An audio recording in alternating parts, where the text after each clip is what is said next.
American academy of sleep medicine বলছে যে একজন মানুষের অ্যাটলিস্ট 7 ঘন্টা ঘুমানো উচিত। এই 7 ঘন্টা ঘুমটি একটি গবেষণা বলছে সারা পৃথিবী জুড়ে প্রায় 1/3 মানুষ, প্রায় 1/3 মানুষ এই 7 ঘন্টা ঘুমানোর টাইম পান না।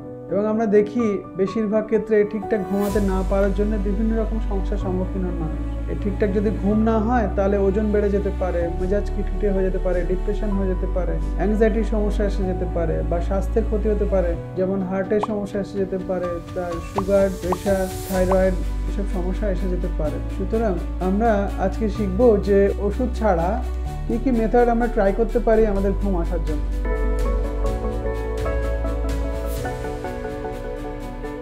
হ্যালো এভরিওয়ান, আমি doctor S K. Zaman, consultant psychiatrist, Calcutta National Medical College. ঘুমের সমস্যা হয়নি এমন মানুষ পাওয়াই বোধহয় দুষ্কর। হ্যাঁ, ঘুমের সমস্যা হওয়াটা খুব কমন একটি সমস্যা, এটা বোধহয় আমরা প্রত্যেকেই অনুভব করেছি। তবে এই ঘুমের সমস্যা হলে কি আমরা ওষুধ কিনে খাবো না কি করব? প্রথমে বলি যে ঘুমের সমস্যা যদি হয়, ফার্স্ট আপনাকে ভাবতে হবে, ঘুমের সমস্যা যদি হয় প্রথমে আপনি প্যানিক করবেন না যে আমার ঘুম হচ্ছে না। অনেকে ওটা নিয়ে খুব দুশ্চিন্তা করেন যে কেন ঘুম হচ্ছে না, কি ব্যাপার। হ্যাঁ, ঘুম যদি না হয় তার বহু রকম কারণ থাকতে পারে।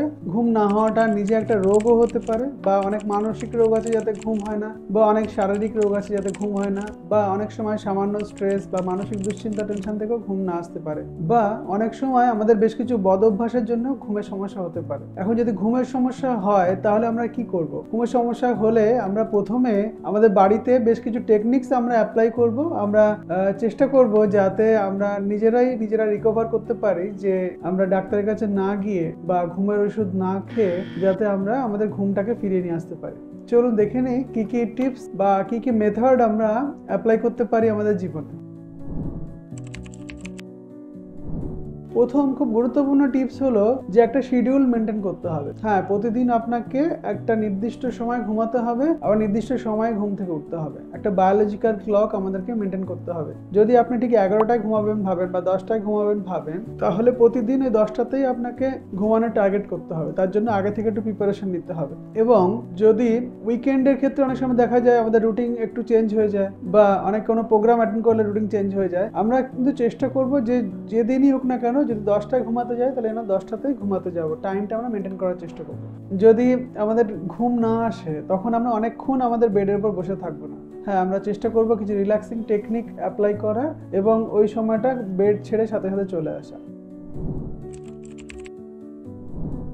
একটি সুন্দর রিল্যাক্সিং এনভায়রনমেন্ট ক্রিয়েট করতে হবে। একটি সুন্দর ইভেন একটা খাট, কোনো এবড়ো খেবড়ো থাকবে না, এরকম খাট এবং একটি বালিশ যেটা আমরা রেগুলার ব্যবহার করছি। আমাদের পছন্দের যে বালিশে আমরা আগে ঘুমাতাম, যেগুলোতে আমার ঘুম আসতো, সেই বালিশটি ব্যবহার করতে হবে। বা আমরা ঘুমানোর আগে একটা হালকা মিউজিক শুনতে পারি, বা একটা ভালো বই পড়তে পারি রেগুলার বেসিসে, যে আমরা ঘুমের সময় টাইম রাখলাম যে ঘুমের সময় সেই বইটা আমরা কন্টিনিউ করব। কিছুক্ষণ মন দিয়ে পড়লে দেখা যায় অনেকের ক্ষেত্রে ঘুম এসে যায়। বা একটা রিল্যাক্সিং সাউন্ড যদি রুমের মধ্যে ক্রিয়েট করতে পারি তাহলে দেখা যায় অনেক সময় ঘুম এসে যায়। ঘুমের আগে যদি ঘুম না আসে তাহলে আমরা একটু স্নান করে নিতে পারি। বা সবচেয়ে গুরুত্বপূর্ণ হচ্ছে গ্যাজেটস থেকে দূরে থাকা। হ্যাঁ, ঘুমানোর অ্যাটলিস্ট আধা ঘন্টা থেকে 1 ঘন্টা আগে আমরা মোবাইল, টিভি, ল্যাপটপ কোনো কিছুর কাছাকাছি থাকবো না, ওগুলো থেকে একটু দূরে থাকবো যাদের ক্ষেত্রে ঘুমের সমস্যা হচ্ছে। রুমের মধ্যে ব্লু লাইট বা নীল রঙের বাতি যেন না জ্বলে সেটা খেয়াল রাখতে হবে। নীল রঙের বাতি যদি জ্বলে তাহলে মেলাটোনিন সিক্রেশন অনেক সময় প্রবলেম করে এবং তাতে ঘুমের সমস্যা হয়। সুতরাং একটা রুমের মধ্যে রিল্যাক্সিং এনভায়রনমেন্ট আমাদেরকে তৈরি করতে হবে। রুমের মধ্যে যেন উগ্র গন্ধ না থাকে। অনেক সময় উগ্র গন্ধ আমাদের এই ঘুমের সমস্যার কারণ হয়ে দাঁড়ায়। আমরা চেষ্টা করব রুমে একটা ভালো রুম ফ্রেশনার বা একটা ভালো গন্ধ যুক্ত ফুল আমরা ঘরের মধ্যে রাখতে পারি, যেমন রজনীগন্ধা বা গোলাপ ফুল রাখতে পারি। অনেক সময় এই সুগন্ধি ফুলের গন্ধতে অনেক সময় ভালো ঘুম এসে যেতে পারে। রুম টেম্পারেচারটা ভীষণ ইম্পর্টেন্ট একটা ফ্যাক্টর। হ্যাঁ, 65 থেকে 70 ডিগ্রি ফারেনহাইট এটা একটা কমফোর্টেবল টেম্পারেচার আমাদের ঘুমের জন্য খুবই উপযুক্ত। এই টেম্পারেচারটা আমরা আমাদের রুমের মধ্যে রাখার চেষ্টা করব। অনেকের ক্ষেত্রে আওয়াজ কানে এলে তাদের ঘুমের সমস্যা হয়, সেক্ষেত্রে আমরা ইয়ারবাডস ইউজ করতে পারি যাতে কানে শব্দ না আসে ঘুমের আগে। রাত্রেবেলা ডায়েটটা ভীষণ গুরুত্বপূর্ণ একটি ফ্যাক্টর। হ্যাঁ, রাতের বেলা ভালোভাবে ঘুমাতে গেলে আমরা চেষ্টা করব যে একটু হালকা খাবার খাওয়া, পেটটা খালি রেখে খাওয়া, এটা খুবই গুরুত্বপূর্ণ একটি ফ্যাক্টর। অনেকের ক্ষেত্রে জি আর ডি সমস্যা থাকে বা অনেকের ক্ষেত্রে একটু হজমের সমস্যা থাকে, তাদের ক্ষেত্রে যদি একদম পেট ভরে খায় সেক্ষেত্রেও তাদের সেটা ঘুমের সমস্যার কারণ হয়ে দাঁড়াতে পারে।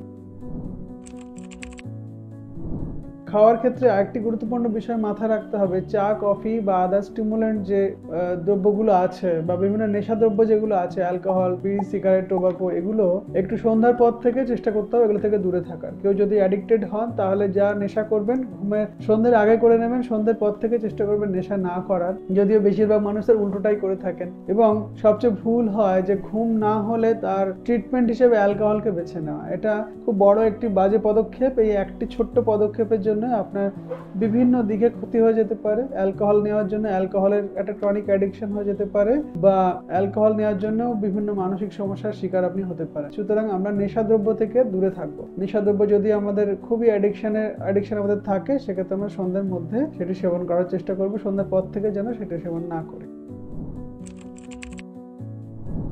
ঘুম আসার একটি প্রধান এবং গুরুত্বপূর্ণ শর্ত হলো মাইন্ডকে রিল্যাক্স করা। হ্যাঁ, আপনার মাইন্ড রিল্যাক্স করাটা খুবই জরুরি। ঘুমাতে যাওয়ার আগে যদি মানসিক অস্থিরতা অনেক বেড়ে যায় তাহলেই দেখা যায় সেটাই না ঘুম হওয়ার একটা গুরুত্বপূর্ণ কারণ হয়ে দাঁড়ায়। আপনাকে মাইন্ড রিল্যাক্স করার জন্য বেশ কিছু টেকনিক্স ইউজ করতে হবে, যেমন আপনি মেডিটেশন করতে পারেন বা আপনি যোগা করতে পারেন ওই সময় ঘুমাতে যাওয়ার আগে। আপনি রেসপিরেটরি এক্সারসাইজ করতে পারেন, রিল্যাক্সেশন এক্সারসাইজ, যেটি আগে বলেছিলাম যে 4 সেকেন্ড ধরে পেট ফুলিয়ে শ্বাস নেওয়া, 2 সেকেন্ড পজ, আবার 4 সেকেন্ড ধরে আস্তে আস্তে নিঃশ্বাসটা ছাড়া। এটা আপনি নিজে 10 বার রিপিটেশন দিয়ে আপনি ট্রাই করতে পারেন। বা যারা ইসলামে বিশ্বাসী তারা ঘুমাতে যাওয়ার আগে নামাজ পড়তে পারেন। নামাজ পড়লে খুব ভালো আপনার মেডিটেশন হয়। বা অনেক বই পড়তে পারেন বা ভালো মিউজিক শোনার মাধ্যমে আপনার মাইন্ড রিল্যাক্স করতে পারেন। সুতরাং মাইন্ডটাকে রিল্যাক্স করতে হবে। এবং যারা অ্যাংজাইটি বা স্ট্রেসে ভুগছেন তাদের ক্ষেত্রে বলবো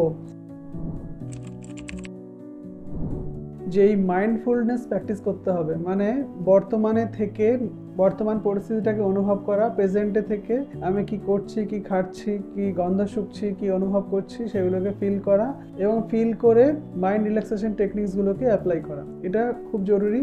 মাইন্ড রিল্যাক্সেশনের মাধ্যমে আপনার আস্তে আস্তে ঘুমটা এসে যাবে। সুতরাং এই ধরনের এই যে উপরে টিপসগুলো আমি বললাম এগুলোর প্র্যাকটিস করা সত্ত্বেও যদি দেখা যায় তাহলে ইন সামারি সেম টাইমে ঘুমাতে যেতে হবে, সেম বিছানায় ঘুমাতে হবে, সেম বালিশে ঘুমাতে হবে, রুমটা অন্ধকার রাখতে হবে, ঘুমানোর বেশ কিছুক্ষণ আগে থেকে অ্যাটলিস্ট আধা ঘন্টা আগে থেকে আপনার গ্যাজেটস থেকে দূরে থাকতে হবে বা চা, কফি বা অন্য নেশাদ্রব্য থেকে বিরত থাকতে হবে।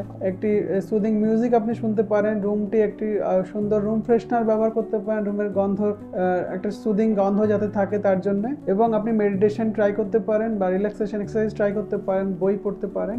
এই কিছু মেথড আপনার ব্যবহার করার মাধ্যমে আপনাকে ঘুমানোর চেষ্টা করতে হবে। এইগুলো করেও যদি দেখা যায় যে আপনার ঘুম আসছে না তাহলে আপনাকে ভাবতে হবে যে ঘুম না হওয়াটা কোনো মানসিক রোগ থেকে বা কোনো ব্রেনের সমস্যা থেকে আসতে পারে। সেক্ষেত্রে একজন সাইকিয়াট্রিস্ট বা একজন সাইকোলজিস্ট দেখিয়ে প্রপার অ্যাসেসমেন্ট করতে হবে যে ঘুম না হওয়াটা কোনো রোগের সিমটম কিনা। যদি কোনো রোগের সিমটম হয় তাহলে সেই রোগের সঠিক ট্রিটমেন্ট নিতে হবে। ঘুমের ওষুধ খাওয়া তার ট্রিটমেন্ট নয়।